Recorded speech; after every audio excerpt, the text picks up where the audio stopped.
Medak parliament సభ్యులు శ్రీ మాధవనేని రఘునందన్ రావు గారికి జన్మదిన శుభాకాంక్షలు. నల్లంగుండ నర్సింగౌడ్, రామచంద్రాపురం 112వ డివిజన్ ప్రెసిడెంట్, పటాన్చెరు నియోజకవర్గం. నమస్తే. రాష్ట్ర వ్యాప్తంగా ఎస్సీ వర్గీకరణ కోసం 30 ఏళ్ల నుంచి ఎదురు చూస్తున్నటువంటి మాలా మాదిగ బడుగు బలహీన వర్గాల కళ నెరవేరింది. అసెంబ్లీలో చట్టరూపాన్ని దాల్చుకున్నటువంటి ఎస్సీ వర్గీకరణకు మాలా మాదిగ ఇతర కులాల సోదరులంతా కూడా రాహుల్ గాంధీని అదేవిధంగా ఖర్గేని పిలిపించి ఒక మంచి కృతజ్ఞత సభకు ప్లాన్ చేస్తూ ఉన్నారు. దాంతోపాటు రాష్ట్ర వ్యాప్తంగా ఇప్పటికే నిన్న కేసీఆర్ పెట్టినటువంటి ప్రెస్ మీట్ మీద చర్చ జరుగుతూ ఉంది. కత్తెవరికిచ్చి యుద్ధం నన్ను చేయమంటే ఎట్లా అవుతుంది, తెలంగాణను ఆగమాగం చేస్తూ ఉన్నారు. ఈ 15 నెలల్లో కాంగ్రెస్ వాళ్ళు సర్వనాశనం చేసి గోతికాడి గుంటనక్కల లెక్క తెలంగాణ డబ్బులను దోచుకుపోనికి ప్రయత్నాలు చేస్తూ ఉంటున్నారు. మరోవైపు కేటీఆర్ పాదయాత్ర చేస్తా ప్రజలకు పోతా ఈ 15 నెలల కాంగ్రెస్ పరిపాలనని ఎండగడతా అని చెప్తున్నటువంటి పరిస్థితి. రైట్, ఇదే అంశాల గురించి మాట్లాడదాం. ప్రస్తుతం మనతో పాటు మాజీ SC corporation chairman, Congress party నాయకులు పిడమర్తి రవి గారు. అన్న నమస్తే. నమస్తే brother. First of all congratulations, మీ 30 ఏళ్ల కళ నెరవేరింది. ఎస్సీ వర్గీకరణకు సంబంధించి ఎంతోమంది అసుబులు బాసిరు, ఎంతోమంది పోరాటం చేసినటువంటి పరిస్థితి. ఏమనిపిస్తుంది, వర్గీకరణ తర్వాత అయినా యుద్ధం ఆగినట్టేనా, లేక మందకృష్ణ ఇప్పుడు అంటున్నారు గ్రూప్ 2 గ్రూప్ 3 సంబంధించినటువంటి రిజల్ట్స్ ఇంత తొందర ఇవ్వాల్సిన అవసరమే ఉంది, మీరు కాకపోతే ఇంకో ముఖ్యమంత్రి ఈ వర్గీకరణ చేసేది, ఇందులో మీకు గొప్ప ఏముంది, ఇంత హడావుడి చేసి మాల సామాజిక వర్గానికి మేలు చేస్తున్నాడు, ఓ వర్గానికి కొమ్ము కాస్తున్నాడు ముఖ్యమంత్రి అనేది ఆయన స్టేట్మెంట్. వాస్తవమేంటరా? ముందుగా పత్రికా సోదరులందరికీ కూడా, ఎలక్ట్రానిక్ ప్రింట్ మీడియా సోదరులకు, ఈ ఉద్యమాన్ని 30 ఏళ్ల పాటు సజీవంగా ఉంచిన వారికి, ఈ వర్గీకరణ కళను సాకారం చేసిన సీఎం రేవంత్ రెడ్డి గారికి ప్రత్యేకంగా ధన్యవాదాలు. ఇందులో కృష్ణమాదిగకు చెప్పాల్సింది అసలు ఏమీ లేదు, ఎందుకంటే ఆయనకి ఇష్టం లేదు కాబట్టి. రెండోది ఏంటంటే, ఈ తెలంగాణ రాష్ట్రంలో వచ్చిన నోటిఫికేషన్ల గురించి కానీ, అందులో వచ్చిన నోటిఫికేషన్ గ్రూప్ 1 గ్రూప్ 2 గ్రూప్ 3 చాలా చిన్న నోటిఫికేషన్. అది 30 ఏళ్ళ నుంచి మాదిగలకు అన్యాయం జరిగింది, ఇక నుంచి అయినా అన్యాయం జరగద్దని ముఖ్యమంత్రి గారు కోరుకొని చట్టం చేసిండు. ఏ ముఖ్యమంత్రి అయినా చేసేది ఉండే అంటే ఏ ముఖ్యమంత్రి చేయలే. చంద్రబాబు నాయుడు గారు ఆర్డినెన్స్ తీసుకొస్తే అది పోయింది, కేసీఆర్ గారు 10 ఏళ్ళ నుండి చేయలేదు, అదేవిధంగా మన రోషయ్య గారు చేయలేదు, కిరణ్ కుమార్ రెడ్డి చేయలేదు, రాజశేఖర రెడ్డి గారు చేయలేదు. మరి ఎవరు చేయలేని పనిని ఇవాళ రేవంత్ రెడ్డి గారు కంప్లీట్ చేసిండు. కృష్ణమాదిగా బాధ ఏంటంటే, అసెంబ్లీలో కనీసం కృష్ణమాదిగానే పేరు రాలేదు, కాంగ్రెస్ పార్టీ ఆయనని దగ్గర రానియలేదు. ఆయన వచ్చే గవర్నమెంట్లో వచ్చే ముఖ్యమంత్రితో చేయించుకోవాలని ఆయన కోరిక. ఓకే, అందుకోసమనే ఈ నెక్స్ట్ ముఖ్యమంత్రి అయినా చేస్తాడు కదా అంటాడు. కానీ ఎన్నేళ్ళు ఈ కుంపటని మేము అంటా ఉన్నాం. ఇంకెన్ని సంవత్సరాలు ఈ ఉద్యమం కొనసాగుతావు? నువ్వు చచ్చిందాక ఇదే చేస్తావా? ఇప్పటికీ నెత్తిన మీసాలలో ఒక్క నల్లెంటిక లేదు. యువకుడుగా ఉండి ప్రారంభించిన ఉద్యమం ముసల్తనాన కంప్లీట్ అయినా ఇంకా ఆయన దీన్ని కొనసాగించాలని కోరుకుంటాడు. అంటే ఇప్పుడు రవి గారు, ఈ ఉద్యమం కంటిన్యూ అవుతే మందకృష్ణకు వచ్చే లాభం ఏంది? ఆయన బతుకుతాడు, ఆయన కుటుంబం బతుకుద్ది, ఆయన ఉద్యమం బతుకుతాడు, ఆయన నాయకుడుగా ఉంటాడు. అంతే తప్ప దీన్ని తను ప్రారంభించిన ఉద్యమాన్ని తను క్లోజ్ చేసుకోవాలి అనుకోకపోవడం చాలా ఘోరమైన విషయం. దీన్ని ఇప్పటికిప్పుడే కంప్లీట్ చేయాలని నేను కోరుకోవాలి. వచ్చే నోటిఫికేషన్లకైనా ఇవి చూడండి, ఇవాళ 10,000 ఉద్యోగాల నోటిఫికేషన్ వస్తుంది, దాంట్లో వర్తిస్తుంది కదా. ఒకవేళ 1, 2, 3లో మాల వాళ్ళంతా మేము రాకపోయినా 5-6% మేము వస్తాం కదా, అయిపోవా? రైట్, ఇక దీంతో పాటు మందకృష్ణ మాదిగా 30 ఏళ్ల పోరాటంలో నిజంగా మందకృష్ణకి క్రెడిట్ పోతుంది అనుకోవాలన్నా, లేకపోతే కాంగ్రెస్ పార్టీకి క్రెడిట్ అనుకోవాలన్నా, ఎవరికి అనుకోవాలి ఈ వర్గీకరణ సంబంధించిన క్రెడిట్? ఆంధ్రాలో కృష్ణమాదికి క్రెడిట్ వస్తుంది, తెలంగాణలో రేవంత్ రెడ్డి గారికి క్రెడిట్ వస్తుంది. ఎట్లా? ఇప్పుడు రేవంత్ రెడ్డి గారు చట్టం చేసిండ్రు అక్కడ. కనీసం అసెంబ్లీలో మాదిగ ఎమ్మెల్యేలు కూడా కృష్ణమాదిగా పేరు తీసుకోలేక ఉన్నారు, ఎందుకంటే కృష్ణమాదిగా వ్యతిరేకంగా ఉన్నాడు. ఆంధ్రలో పవన్ కళ్యాణ్, చంద్రబాబు నాయుడు గారు కృష్ణమాదిగాని ఆకాశం ఎత్తు తీసుకోపోయినారు, ఎందుకంటే ఆయన చేయడం వల్లనే ఆయన అక్కడ వాళ్ళు చెప్పారు. కానీ ఇక్కడ ఆయన చేయడం వల్ల చెప్పి కృష్ణమాదిగాని చాలా పొగిడి కనీసం వాళ్ళు ఆర్డినెన్స్ తీసుకొచ్చారు, మళ్ళీ చట్టం చేయలే. కానీ ఇక్కడ రేవంత్ రెడ్డి గారు కృష్ణమాదిగ మొక్కను చూడలే, మాదిగ నాయకుల మొక్కను చూడలే, మాదిగ ప్రజలను చూసిండు. ఈ ప్రజల కష్టాలు ఆయనకు తెలుసు కాబట్టి, మాదిగల నాయకుల శ్రమ తెలుసు, ఈ ఉద్యమ నాయకులు 30 ఏళ్ళ నుంచి తిరుగుతారని తెలుసు. అందుకోసమే రేవంత్ రెడ్డి గారు ఈ సమస్యకి పరిష్కారం చూపెట్టింది. ఒక వర్గానికే మేలు జరిగింది గత కొన్నేళ్ల నుంచి అనేది మందకృష్ణ మాదిగ అంటాడు. ఈ వర్గీకరణ తర్వాత అయినా అందరికీ సమానంగా మేలు జరుగుతుందా, లేకపోతే మళ్ళా పాత ధోరణిలో ఏమన్నా వెళ్ళేటప్పుడు అవకాశం ఉంటుందా? అంటే కృష్ణమాదిగ ఉద్దేశం ఏంటంటే, ఇన్ని రోజులు 30 ఏళ్ల పాటు వర్గీకరణ అమలు జరిగిన సందర్భంలో మాల వాళ్ళకి న్యాయం జరిగిందని ఆయన భావన. ఇక నుంచి మాదిగలకు న్యాయం జరుగుతుంది. ఎందుకంటే వచ్చిన 15 ఉద్యోగాలలో మాదిగలకు 9 వస్తాయి కదా, కనీసం దాన్ని సమానం చేయాలనే రేవంత్ రెడ్డి గారి తాపత్రయం. మీ వర్గీకరణ అంటే ఏంది? అందరినీ సమానంగా చేయడం, అందరికి కూడా అవకాశాలు ఇవ్వడం, అన్ని కులాలన్నీ ప్రోత్సహించడం, అన్ని కులాలకు బతికే అవకాశం కల్పించడం, అన్ని కులాల విద్యార్థులకు ఉద్యోగ అవకాశాలు కల్పించడం. రైట్. ఇక ఈ క్రెడిట్ను నిజంగా మీరు ఎట్లా సెలబ్రేట్ చేసుకోబోతున్నారు? అధికారంలో ఉన్నటువంటి పార్టీ కాంగ్రెస్ పార్టీ. సో ఇక్కడ సుప్రీం కోర్టు తీర్పు తర్వాత మొదలుపెట్టింది తెలంగాణలో ఈ వర్గీకరణ నాకు తెలిసి. సో ఇక్కడ నుంచి దేశవ్యాప్తంగా ఒక రూట్ మ్యాప్ వేసింది కాంగ్రెస్ ప్రభుత్వం. ఈ సెలబ్రేషన్ ఎట్లా జరుపుకోబోతుంది కాంగ్రెస్ పార్టీ? ఇప్పటికే ఊరూరా అందరూ సీట్లు పంచుకుంటున్నారు, రేవంత్ రెడ్డికి పాలాభిషేకం చేస్తున్నారు.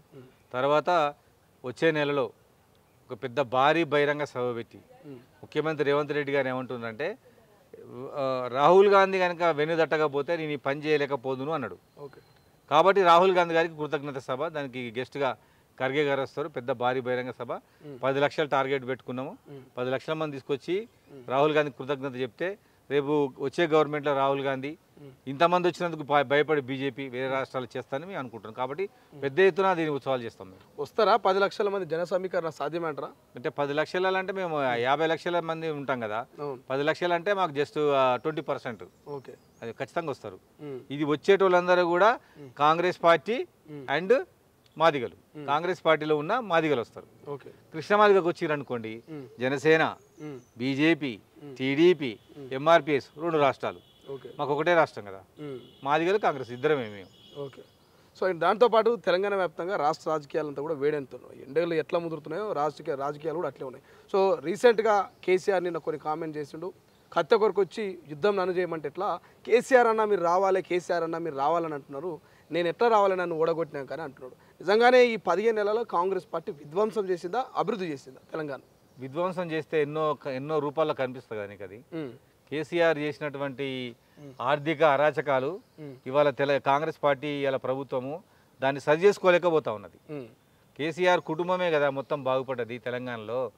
ఇప్పుడు కేసీఆర్ అన్న రావాలి అని అన్న వాళ్ళందరూ కూడా ప్రీపెయిడ్ ఆర్టికల్స్ అంత వాళ్ళు పెయిడ్ ఆర్టిస్ట్స్, వాళ్ళందరూ కూడా కేవలం వాళ్ళ టీవీలల్లో, వాళ్ళ సోషల్ మీడియాలో వాళ్ళకి డబ్బులు ఇచ్చుకునే నడిపించే మీడియాలో వచ్చేది తప్ప నిజంగా కేసీఆర్ రావాలని తెలంగాణలో ఎవరు కోరుకోవద్దు కూడా.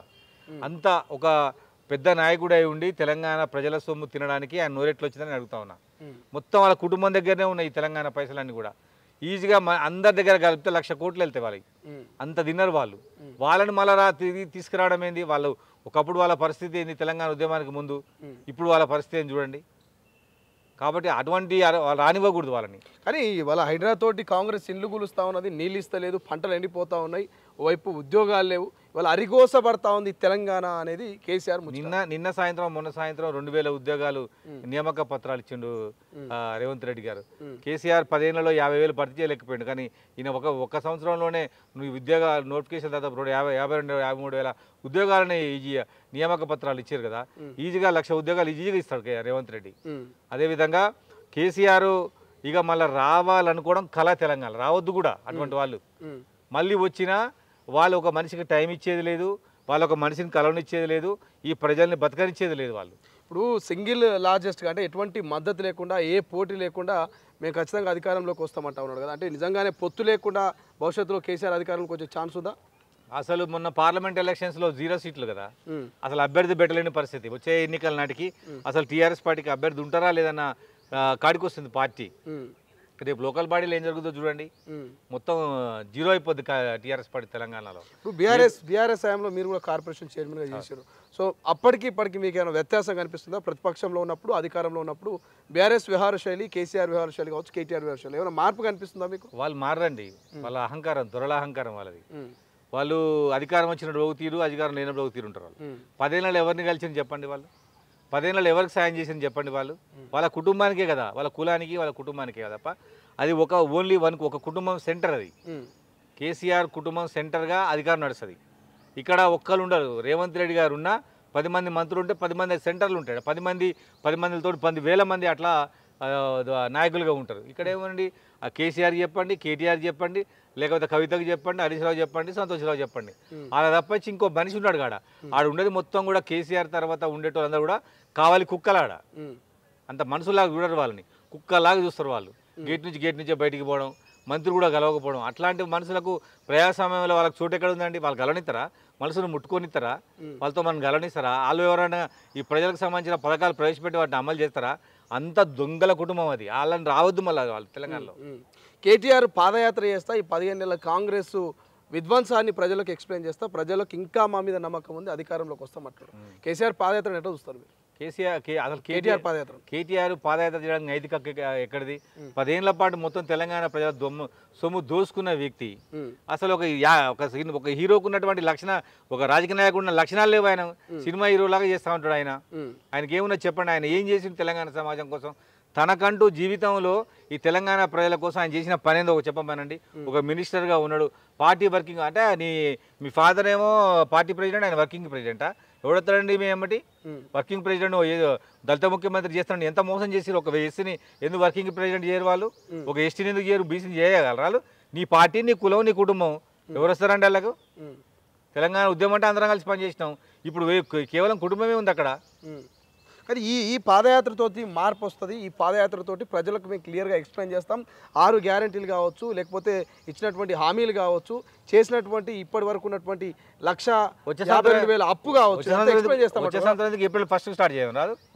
అప్పుడు తెలుస్తుంది ప్రజలంటే ఏంది, కష్టాలంటే ఏంది, ఎండ అంటే ఏంది, నీళ్ళు అంటే ఏంది, వరి ఎండిపోవడం అంటే ఏందో అప్పుడు తెలుస్తుంది. ఏప్రిల్ 1 నుంచి చెప్తే ఈ సమ్మర్లో చేయమని దమ్ముంటే మొగోడైతే ఏసీలో కూర్చొని అయ్య పేరు చెప్పుకొని ఆ డబ్బులు తినడం కాదు. ఏప్రిల్ 1 నుంచి వెళ్తే నువ్వేందో నీ బతికేందో తెలుస్తుంది తెలంగాణలో. కేటీఆర్ చేయలేడా పాదయాత్ర? ఆయనకి అంత సీన్ ఉందా? ఆయన జీవితంలో ఏం చేసింది చెప్పండి? కరపత్రం రాసిండా? గోడకు పోస్టర్ వేసిండా? వాల్ రైటింగ్ రాసిండా? 10 మందితో సొంతంగా ఎప్పుడైనా మీటింగ్ పెట్టిండా అయ్య పేరు చెప్పకుండా? అయ్యో మొత్తం తెలంగాణ అంతా అయినాక వచ్చిన వ్యక్తి ఆయన వచ్చి ఇప్పుడు నేను పాదయాత్ర చేస్తా, మోకాల యాత్ర చేస్తా. ఓ పని చేయండి, ఈ కాళ్ళకును మెడకు తాడు కట్టుకొని చేయమనండి మోకాల యాత్ర. అప్పుడు తెలుస్తుంది ఆయనకు మొత్తం సొమ్ము అంతా దీన్ని, ప్రజల సొమ్ము దీన్ని. ఇప్పుడు పాదయాత్ర చేస్తున్నట్టు ఏం చెప్తాడు ఆయన? దళిత ముఖ్యమంత్రి హామీ ఏమైంది? దళిత బంధు ఏం చేసిండ్రు? ఎవరికి ఇచ్చిండ్రు? అవన్నీ చెప్పి బయటికి రావాలి. Okay right. ఫైనల్గా ఏం చెప్తారు కాంగ్రెస్ పార్టీ కార్యకర్తలు కావచ్చు, తెలంగాణ ప్రజలకు మీరు ఏం చెప్పదలుచుకున్నారు? ఖచ్చితంగా ఇది చేసిన పని ఒక అద్భుతమైన పని. రేవంత్ రెడ్డి గారు 6 హామీలు ఇచ్చిండ్రు, కానీ 7వ హామీ వర్గీకరణ, 8వ హామీ బీసీలకు 42% రిజర్వేషన్. ఇది చరిత్రలో ఎవరు చేయలేని పని. సోషల్ జస్టిస్లో భాగంగా ఒక 70% కులాలు ఒక 20-30 ఏళ్ళ కొట్లాడుతుంటే ఆ సమస్యని పరిష్కారం చేసిన రేవంత్ రెడ్డి. రాజీవ్ యువ వికాసం అని యువకులకు లోన్లు ఇచ్చే కార్యక్రమాన్ని పెట్టిండు. ఖచ్చితంగా రేపు జూన్లో మళ్ళా అటువంటి రిజల్ట్ అనేది రిపీట్ చేస్తుంది Congress party. Secular party. Congress పార్టీలో అందరూ ఉండొచ్చు, కానీ కేసీఆర్ తోటి మాత్రం వాళ్ళ కులము, ఆయన తాబేదారులు, ఆయన ఇంటికాడ తిరిగే కాపల కుక్కలు, ఆయన దగ్గరకు డోర్ తీసే సెక్యూరిటీ గార్డులు, వీళ్ళు తప్పించి ఎవరు పనిచేయడం. రైట్. ఇది మొత్తం మీద మాజీ SC corporation chairman Pidamarthi Ravi clear చెప్తా ఉన్నారు. నిజంగా దమ్ముంటే కేటీఆర్ ఈ ఏప్రిల్ మొదటి వారం నుంచే పాదయాత్ర చేయాలి. ప్రజల కష్టాలేంటో, ఆ ఎండేంటో, ఆ పాదయాత్ర ఏంటో తెలుస్తుంది. సో ఎప్పుడు వాల్ పోస్టర్ కూడా వేయనటువంటి కేటీఆర్, ఎప్పుడు వాల్ పెయింట్ కూడా రాతలు రాయనటువంటి కేటీఆర్, 10 మందితో సరిగ్గా మీటింగ్ పెట్టినటువంటి కేటీఆర్ పాదయాత్ర చేస్తుంటే ఎవరు నమ్ముతున్నటువంటి ఉద్దేశంతో చెప్తున్నటువంటి పరిస్థితి. మరోవైపు ఎస్సీ వర్గీకరణకు సంబంధించి మాత్రం ఇక ఖచ్చితంగా రాహుల్ గాంధీ, మల్లికార్జున ఖర్గేతో మంచి కృతజ్ఞత సభను 10 లక్షలతోటి ఏర్పాటు చేయబోతున్నాం. ముఖ్యమంత్రికి, రాష్ట్ర ప్రభుత్వానికి కృతజ్ఞత తెలియజేయబోతున్నామని చెప్తా ఉన్నారు. సో చూద్దాం ఏం జరుగుతుందో భవిష్యత్తులో. మరి ఈ ఉద్యమాలన్నీ ఆగినట్టేనా, లేకపోతే మళ్ళీ ఇంకేమైనా తెర మీదకి వస్తాయనేది భవిష్యత్తులో చూడాల్సిన అవసరం ఉంది. కెమెరా పర్సన్ అజయ్తో శ్రీశైలం, తొలి వెలుగు, హైదరాబాద్. ప్రపంచంలో ఏ మూల ఏ క్షణం ఏం జరుగుతుందో వేగంగా తెలుసుకోవడానికి తొలి వెలుగు వాట్సాప్ ఛానల్ని ఫాలో చేయండి.